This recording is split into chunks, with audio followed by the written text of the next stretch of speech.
Hey there, YouTube. Welcome back to Artichoke Dip. My name is Rob, solo tabletop gamer. And in this video, we're going to review Monsters and Heroes. Before I get into the video, if you like this video, click the like button. And if you have not subscribed, please click the subscribe button, click the little bell icon, and every time I upload a new video, you will hear about it. So, let's talk about Heroes and Monsters. And before I get into this, I want to give a special shout out to Chuck Barshuk. Or I hope I didn't slaughter your last name there, Chuck, and if I did, I apologize. Chuck made a comment on this particular game system on an old video that I had posted back in July. And the video was called... let me find it here. Solo RPG for the Newbie. And in that video, I talked about what I felt as if were some of the most rules-light and simple RPG games for a beginner getting into tabletop gaming that they could pick up relatively easy. It was rules light and it didn't have very heavy game mechanics to it. So it was a newbie could come in, pick it up, and start to get RPG underneath your belt pretty easily and start playing. And it was kind of like an introduction, a stepping stone to getting to more elaborate RPG systems out there and experiencing this hobby. So he had brought this one up. Now, as I said before, you can Google RPG games, and I mean everything you can imagine. From movies, television, history, everywhere else, there's an RPG game for it out there. And when it comes to old school revivals, or otherwise known as OSR, there seems to be no end to them. And Heroes and Monsters falls into that category of OSR. Now, this book is written by Michael Hassel, who had written and designed this, and my first impression of this game, of reading through the book, was I can feel by reading it where this gentleman has played a lot of 5th edition, and you can see some 5th edition game mechanics in here, particularly with advantage and disadvantage rolls. But nevertheless, he did do an excellent job at really capturing the old school gaming feel and making it an extremely simple system to play. And let's talk about what the game has to offer, how well does it play solo, and move on from there. So the first thing we're going to get to in the book, and I'm just going to skip ahead to the characters because the introduction is all about a role-playing game. And I'm pretty sure we all know what a role-playing game is. So it gets into characters, and the characters that are represented here are the same as you would find in your old-school revivals or the originals, for that matter of fact, going back to the Red Box. And that would be your cleric, your fighter, your thief, your wizard, your elf, your dwarf, and then your halfling. So, very simple. Character creation is extremely simple. And with that, just like a D20 system, you have your 6 attributes you have to roll for, being your strength, dexterity, constitution, intelligence, wisdom, and charisma. Now, unlike other old school revival games out there, such as Basic Fantasy or the White Box or even D&D, this system utilizes the D20 system, but it's different than what you may have experienced in those game systems. And I'm going to get into that as we discuss the mechanics of combat and how it works in this particular system. Now, character creation is very simple. It's, as I like to call it, a cookie cutout template. And just like if you have any experience with 4 Against Darkness, when you look through the book, it's going to give you a brief description of the character, and you basically fill in the blanks. This Very similar to that, but you do have the option to flesh out characters a little bit more and to, I'm going to say, personalize the characters a bit more than you would find in For Against Darkness. So each character, as you read the description, it'll explain to you what the class is and what their strong, how do I put this, what ability should be the strongest ability for that particular class feature. It goes into your starting HP, it goes into how many hit points you gain per level, it goes into what kind of weapons armor are at that point available to that particular character class, the damage that that character can deliver with a weapon or unarmed, and then special features. Special features being such as with the cleric. And it explains what faithful means. And when you, and we're getting to the 5th edition thing here again, roll with advantage on any one area that is promoted by a deity. It goes into blessed and explains what blessed is. Roll with advantage when testing constitution to avoid damage from poison or being paralyzed. And of course, banish undead, which you'd probably be familiar with basic fantasy or the white box, which they call turning undead. And that is, a cleric can spend an action to banish all nearby undead by testing their wisdom and adding the creature's HD to the roll. Banished undead must spend all their actions to move away from the cleric for 2d4 rounds. So, and of course the cleric also has spells available to him as well.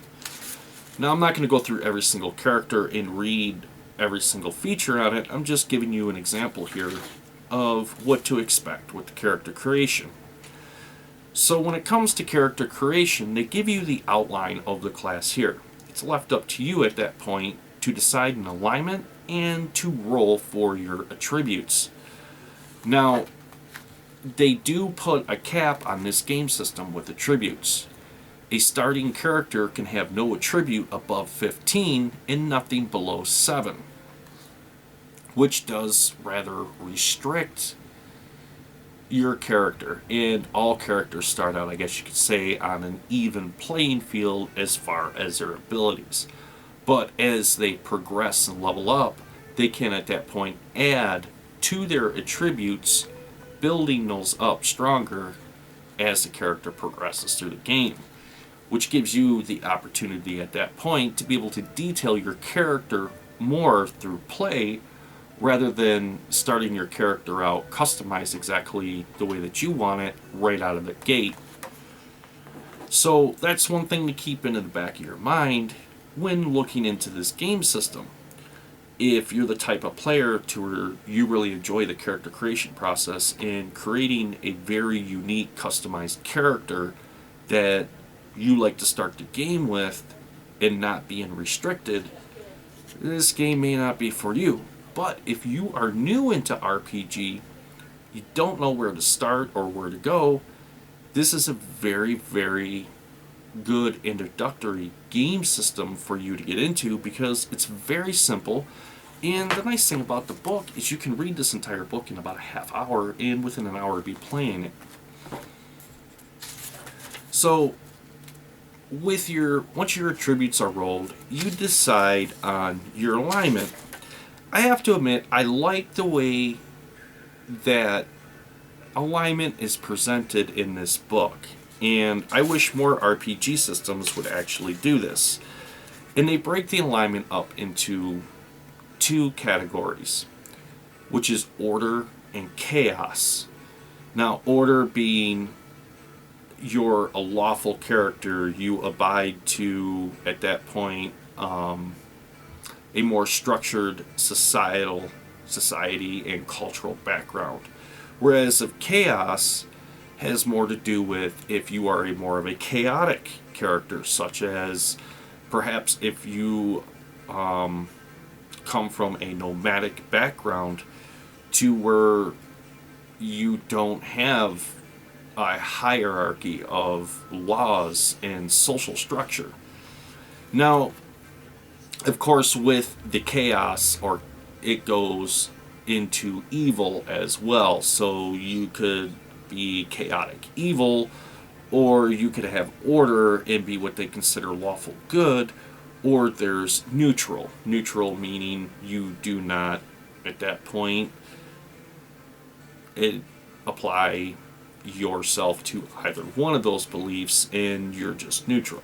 You see balance in everything, good and evil. So, but I do really like how it explained the alignment in this, and I wish more RPG systems would do that.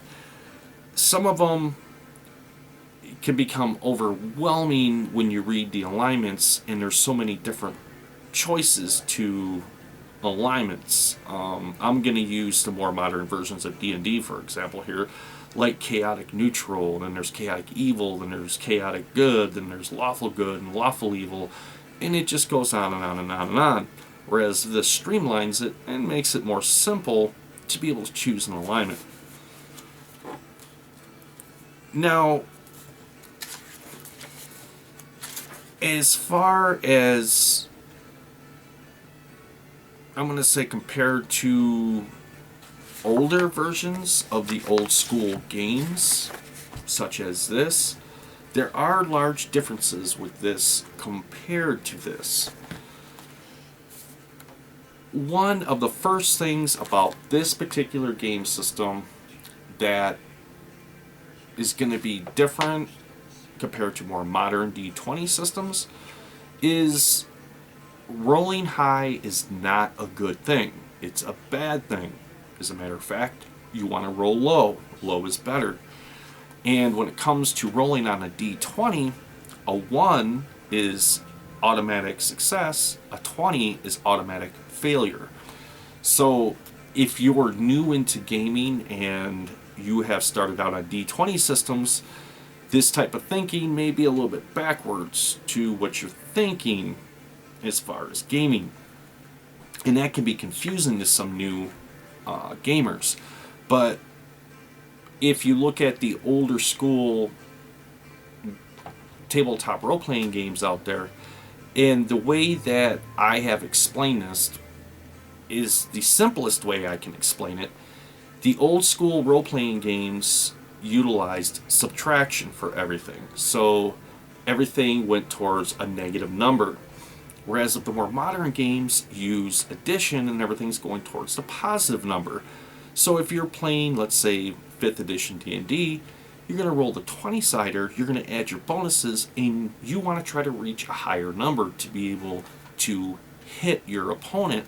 Whereas with this game system, there's some differences. The difference is, when it comes to combat, particularly melee or ranged, you weigh heavily on your attribute scores. So, to do a melee attack, you would look at your attribute score. And if you have a 13 in strength, you want to roll a 13 or lower in order to hit your opponent. I know some people, they don't like that type of gaming and find it very confusing. But bear with me, once I explain this, I think you might understand it a little bit more. Now, another big difference between this and older school games like this that you're going to notice is when it comes to your older school games, you have your save bracket here. And when it goes through there, your saving throws, it's going to give you poison and death ray and magic wand and turn to stone or paralyze, dragon's breath, spells, and magic stabs. This, however, does not give you a saving throw bracket to utilize. What it goes by are your attributes. So if you're trying to, your character ingests poison and he needs to save, at that point he would roll against his constitution score. And of course, he would want to roll below his constitution score in order to save from that attack. So that part of it makes it very streamlined, makes it very quick to play, and is really cool for a solo player to be able to play this game. Now, when we move through the book and as you get into equipment, another thing you're going to notice about this that's different from the other old school revival games is when you get into your equipment list, such as in, let's say, this one, you're going to notice it's going to, at that point, list all of your weapons. And it's going to, at that point, have a dice that's connected to that weapon. A good example, if you're using a dagger, it's going to do 1d4. This game, however, when it comes to your weapons, it does not list that. What it does list is your weapons by a light melee weapon, a medium melee weapon, or a heavy melee weapon. And then, of course, it has bonuses attached to those weapons. So if you're using a light melee weapon, you'd have a bonus of -1 to your roll. Whereas if you're using a medium melee weapon, there are no bonuses or penalties to it. But if you're using a heavy melee weapon, you get a +2 penalty to your roll. Now, you may be sitting there thinking, well, what does this mean? Well, during character creation, when you look at your character template, it tells you a fixed value of damage that your character will do with a weapon or unarmed. So it does not change. And it leaves it up to your imagination to be able to come up with any type of weapon you can imagine your character carrying. And at that point, the damage does not change. It stays the same. And to me, that's very restrictive when it comes to a game. But nevertheless, it does make the game simpler. It does streamline it a bit, because now you don't have to worry about going through a weapon table, locating the weapon, and applying the damage with a separate dice roll.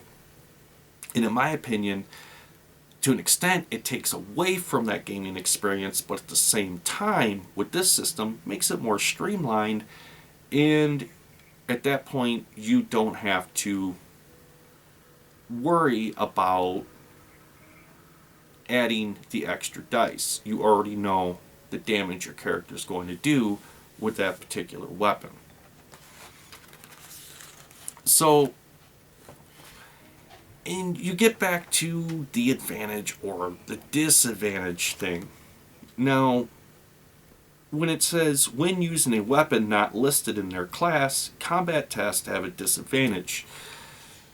So there are some checks and penalties for that.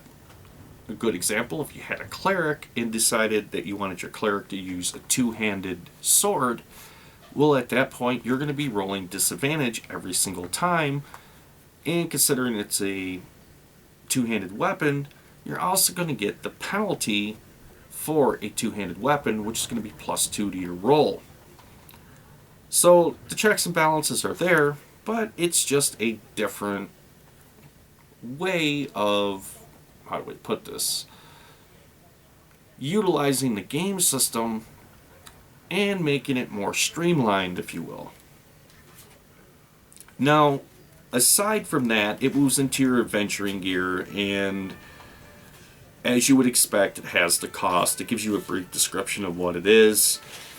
Torches, rope, lanterns, so on and so forth. Goes into your rules of play, which explains to you, just as how I have, how to use your saving throws, how to conduct combat, how to do your simple tests. Does your thief at that point scale the castle wall? Well, you would have to roll against dexterity and see how he does. He'll either pass or fail. Now, the one thing when it comes to movement in this particular game system, because this game system really emphasizes on theater of the mind and not so much utilizing 28mm miniatures on the board. And it breaks up movement into 4 categories.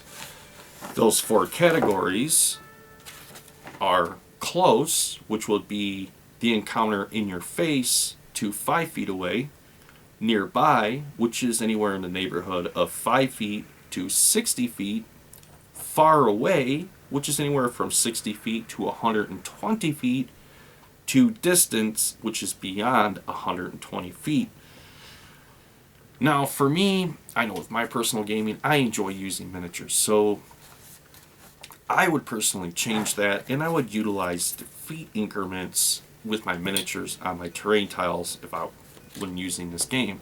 And when I played my solo scenario, that's in fact what I did. So it also utilizes initiative. We're all familiar with initiative, and if you're not, initiative is a roll that is made for all the characters, and the lowest initiative roll generally goes first in the combat round, followed by the next lowest, all the way up to whatever the highest roll is. There is another way that I use a game mechanic in my personal games, and the way I look at it, the heroes at that point go first, followed by the monsters, followed by the heroes again. So it kind of takes that extra dice roll out of the game and takes initiative out, and it's a lot less bookkeeping. So it goes into attack and defense and damage and critical damage. And of course, with critical damage, it's the same. If you were to roll a 1 on your 20-sider, that's a critical hit, and your damage is doubled. So if your character does 1d6 damage, at that point they're going to do 2d6 damage. Very, very simple to basically get the idea of this game underneath your belt and start playing. Now, monsters, which is very unique, goes right back to an old school feel, and monsters are represented by hit die, and depending on the number of hit die also reflects the damage that they do. So a 1 hit die creature, so in order to figure out their hit points, you're going to roll 1d8 and generate their hit points, but the creature can only deal 1d4 damage. And that progresses as it moves through. So a 2d6 creature at that point is going to do 1d6 damage, but you're going to roll 2d8 to figure out its hit points. Now, the unique thing about this game system, unlike other game systems that feature a particular armor class to be able to hit this creature, it's left up to, as they explain it, the game master, or for the solo enthusiasts, in order for yourself to be able to, at that point, add your own number in there for the number for the creature to roll as to whether it hits your characters or not. This I do like because, as I said in other videos, you should challenge your characters every now and then. Put in encounters that may be 2 levels higher than where they're at, but put one in there to, at that point, test and bring more adventure to your storylines and your characters. Stress them a little bit. Push them to the boundaries of their capabilities, and in doing so, you gain experience a little bit quicker. And it keeps the game fresh as you go along because you have a large lethal encounter rather than a bunch of small typical encounters running around on the board that become rather stagnant, we'll say, for gaming after a while. But with this, you're given the ability at that point to be able to put whatever encounters you want up against your characters and adjust that numbers to whether they hit, so you can really, really shrink the margin of the probability for them to hit your characters, which also goes into being able to write more heroic type of gaming scenarios. And when it comes to monsters, they give you a pretty decent amount of monsters to choose from. It goes into talking about disease and poisons, hordes, random encounters, how they suggest you use them, how to banish the undead, creatures' reactions, if you wanted to use that. It also explains about hunger and rations. It goes into death and dying. So when a character is reduced to 0 hit points, they are taken what they call out of action. They are unconscious and cannot make any actions. When the fight is over, are they out of danger? A character that is taken out of action can roll on a table to see. And on a D110, you have everything from your character was just knocked out all the way up to, sorry, your character at that point has expired and it's time to make a new character. Goes into healing, explains how to heal characters, the benefits of resting, and how your characters recover hit points through resting. And it goes into experience, where they suggest every 2 to 3 game sessions at that point, your character should advance a level.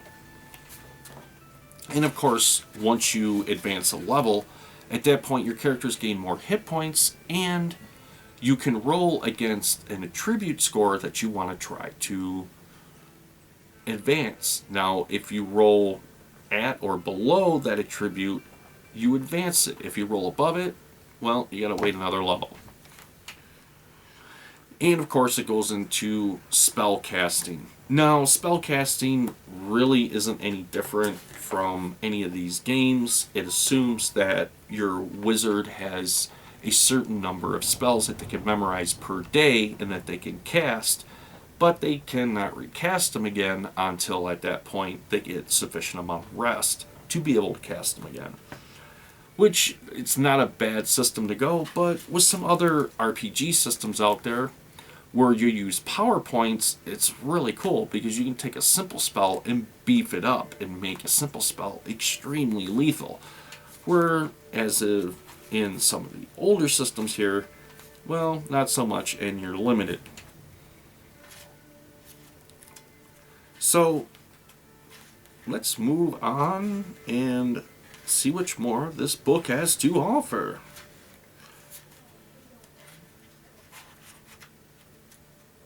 So after you get through the monster section, it goes into the section, which is section 7, explaining adventures, and it gives you the theory of what an adventure should be, gives you a brief explanation as to how they would recommend that you create an adventure. Now, of course, this is written at the perspective for the game master and not the players, but if you're a solo enthusiast, it's not going to matter. It's going to be very beneficial for you to read that because you're going to understand how to create an adventure to even be played solo. It even gives you a section on examples of play, so you can read through it and look at the dialogue and get the idea of how the DM would react with the players react with the DM, and how the game is played.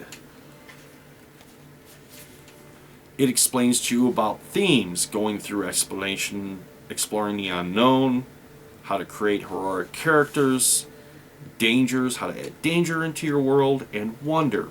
Wonder, of course, being the mysteries of magic. Where did magic come from? You know, do you see your world to where magic is just integrated into every single day life and it's really not that mysterious? Or do you see your world being to where wizards have to work very hard to achieve these particular, how should I say it, talents, and when they cast magic out there, it's an extremely rare and awe-inspiring event to be able to witness.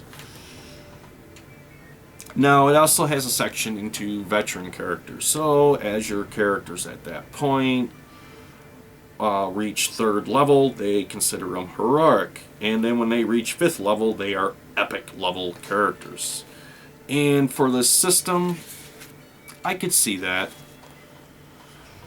It also includes a section on how to design an adventure. How to design your own adventure, how to create a campaign, and then it goes into dungeon and wilderness.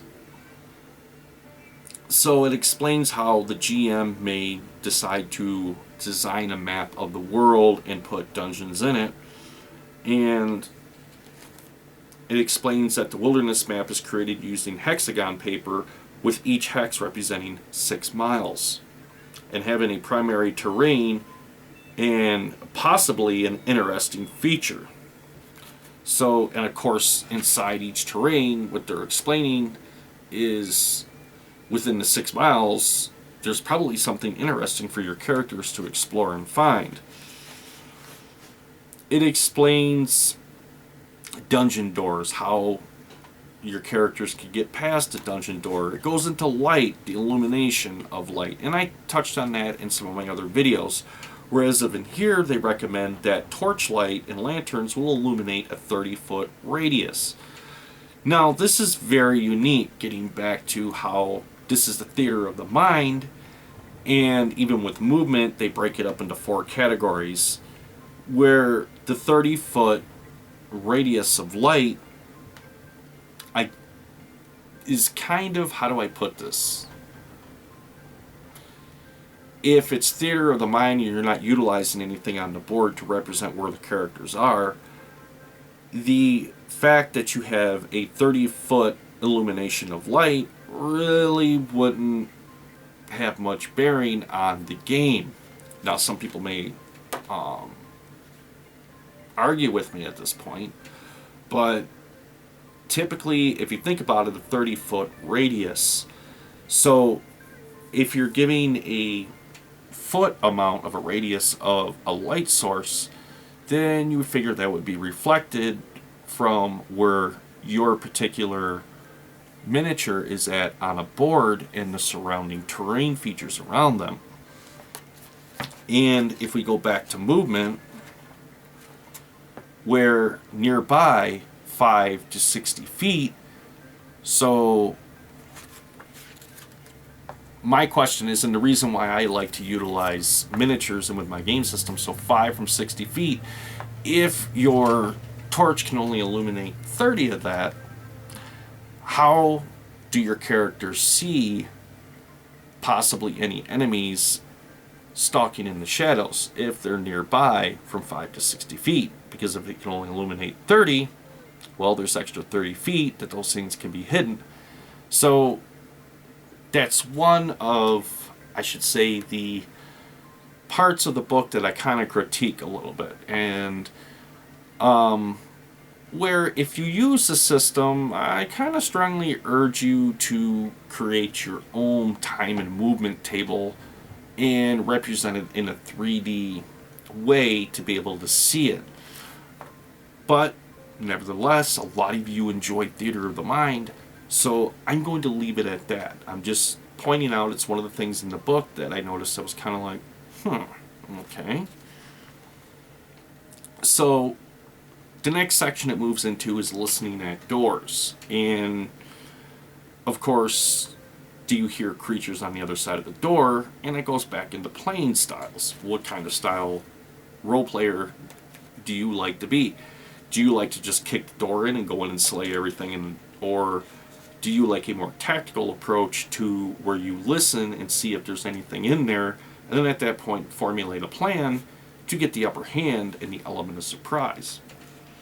It explains and gives you some ideas of how to go about addressing secret doors. It goes into traps and, of course, fatigue. Taking into account that if your characters have been engaged in extensive combat or moving across rough terrain, adverse weather conditions, so on and so forth, things that are going to fatigue them, they're going to slow them down, they're going to, at that point, make it harder for your characters to keep moving forward inside of your world. It talks about foraging, and although it says here, I'll read a little bit from this, although wise adventurers carry supplies with them, they sometimes prefer to or need to supplement their carried food with fresh water, whether hunted or forage.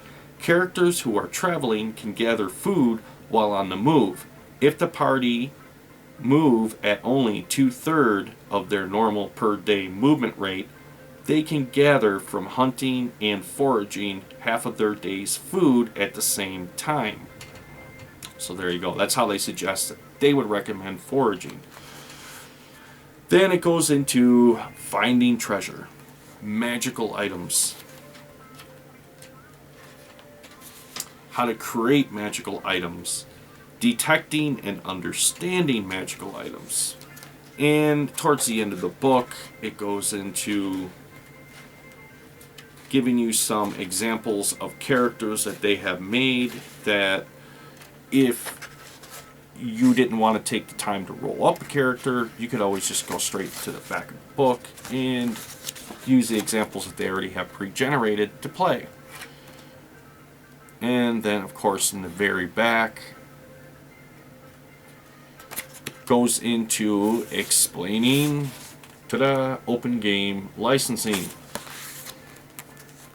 And so that's Heroes and Monsters. And I'm going to give you a rating on this. So if you're new to RPG, you're just getting into RPG, you don't know where to start, you want to find something very inexpensive that, you pick up one book, have a complete system at your disposal to play, I would rate this game at an 8 out of 10 for you.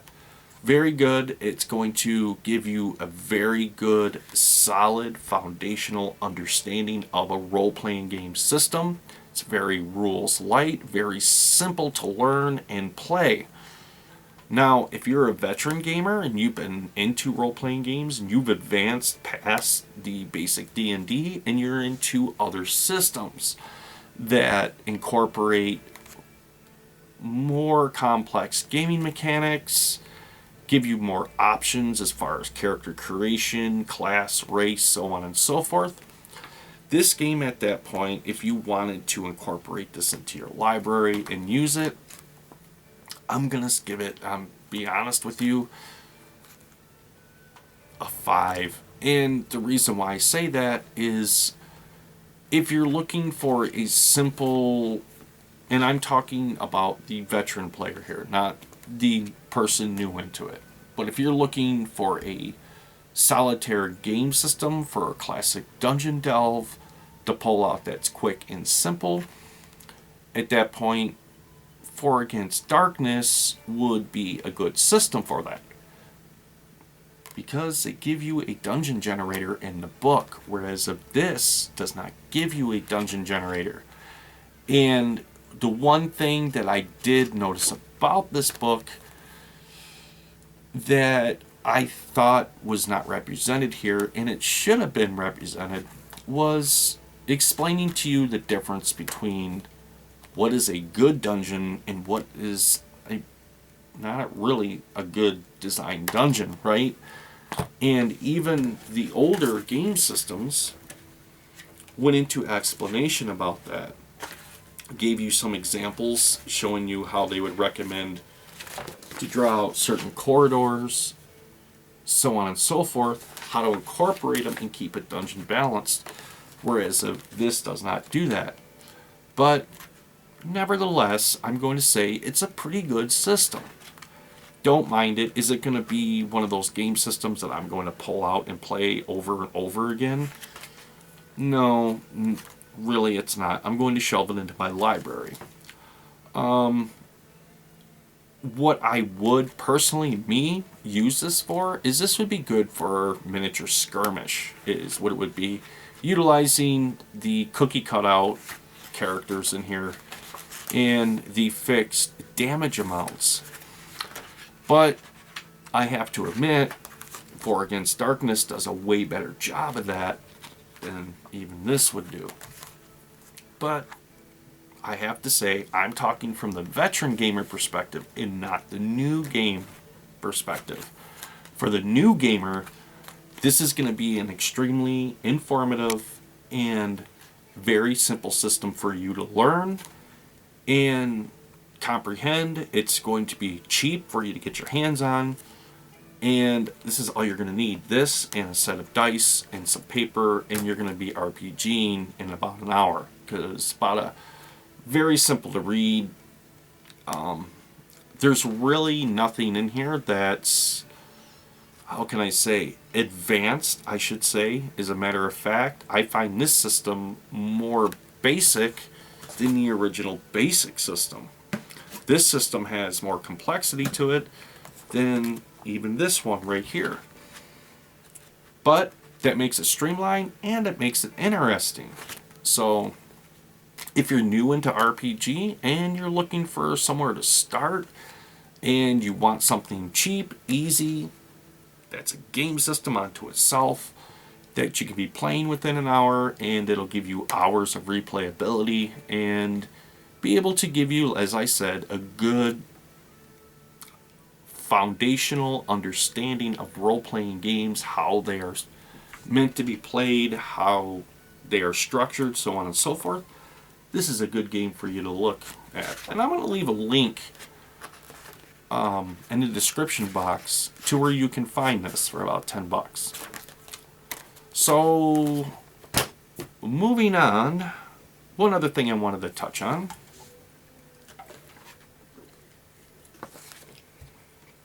was the dungeon crate, right? So, I've had to remake this video a couple of times, and I already opened this up. I wanted to, of course, get the first video shot of me opening it, but you know, things don't always work out the way you want them to, so...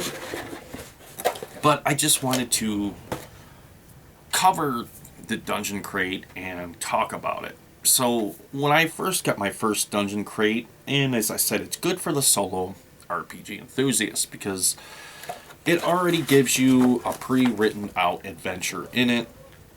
And the way that this is designed, it can be used with any fantasy role-playing game system out there.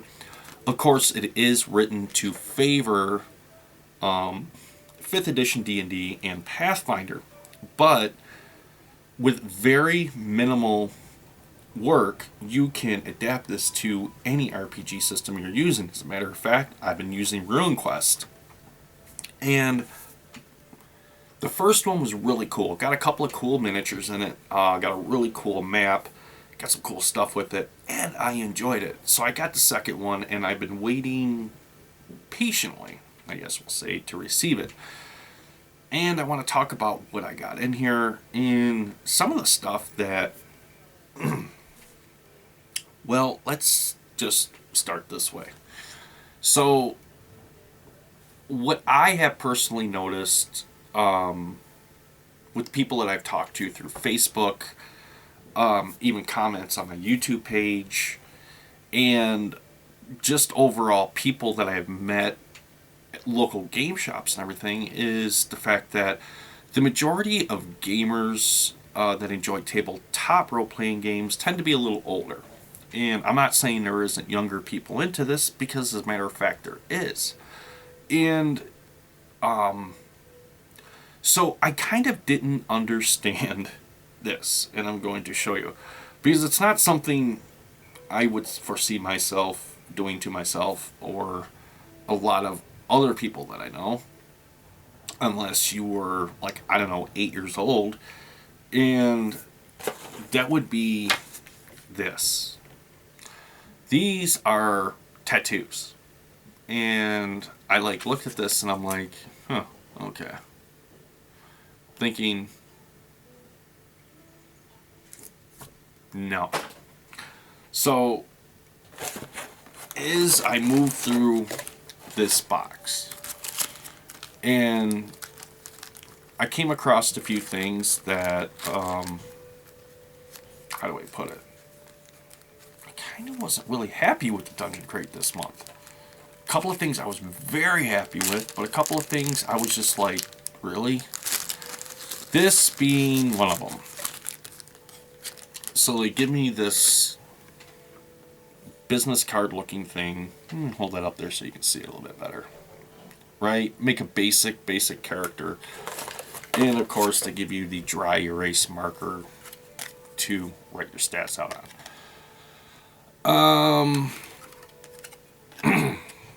Is this actually practical, and will I really use it? No, I won't. The other thing that they included were these wooden tokens. One that's supposed to be a diamond, looks like it could possibly be a jewel. a key. I understand that from the first adventure module in the first crate, and then I'm taking it this is supposed to be a ruin. Okay, cool, decent, but not something that I'm really going to, how do I put this, integrate into my game.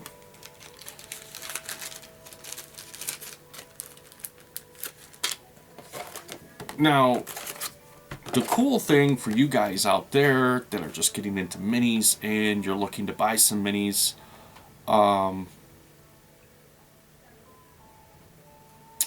Reaper Bones are coming out with a new Reaper Bones Black, is what they're calling it here. In spring of 2019, they said they're excited to announce an amazing new product line for 2019 and beyond. After years of feedback, blah, blah, blah, blah. They're highly detailed, you know, all that stuff. They said to launch, Reaper Bones Black will be giving away nearly 150,000 free Reaper Bones Black miniatures throughout 2019. This will give painters, gamers, and retailers an opportunity to try Reaper Bones Black for themselves. So, now it doesn't say in here whether, I'm guessing this is just specifically for the Dungeon Crate, which is how they're doing this. But to show you what they included, which is really awesome, and I'm looking forward to painting this and putting this on the board, is a bugbear and owlbear. I'm sorry, not a bugbear, an owlbear. And very cool, very detailed. And of course the base is really cool too, that they give you. Be able to, detail it however you want it. So I thought that was really cool. That was one of the things I really liked out of this month's crate. They also included a Centaur miniature right here. Not too bad. Once I get it painted up and bring out some of the detail, it'll probably look a little bit cooler. But, yeah. It's like, yeah. Then, of course, they gave me, and this is weird. So they give you these two pencils, right? And me, I'd never use these because me personally, I'm a mechanical pencil type of guy. You know, I like mechanical pencils. I have a lot of them. I wear them out, and I always keep a fresh supply on hand whenever I need them because I use them all the time. So the old it really isn't going to work. But they gave you that to go with this, which they give you another pad of basic character creation. And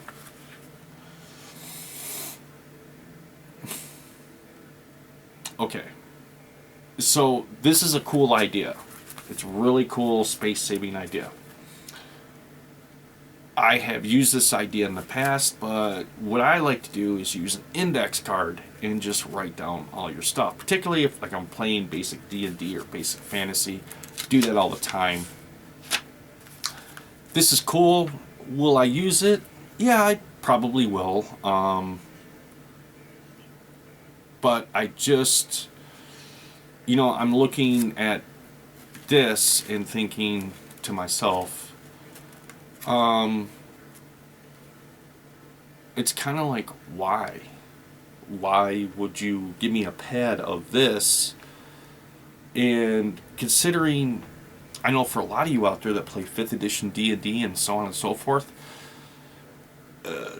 this really doesn't give you enough room to fill out a character. It's like extremely vague, just basically gives you your attributes and the bare bone information of your character. Now, correct me if I'm wrong, but the majority of you out there, if you're going to be playing an RPG, particularly in a large group setting, you're going to want your full character sheet in front of you and not this. So it was kind of weird. It's kind of like one of those things that's like, okay. The other thing that they gave me that I did think was pretty cool, I will find something to do with this, and it's a gold red dragon yin yang, and it's a sticker. So, and that was this month's Dungeon Crate. So I found the miniatures to be really cool. I mean, I have to admit, out of all of this is the best part right here, and I'm going to be excited to see this all painted up. As far as everything else they gave you, it's just kind of like, So, really, what did I get out of this? Well, I got some extra tile. I got the continuation onto my story that I get to use for my rune quest, and I got one really cool miniature and one cool centaur miniature that I'm going to put on the board and paint up.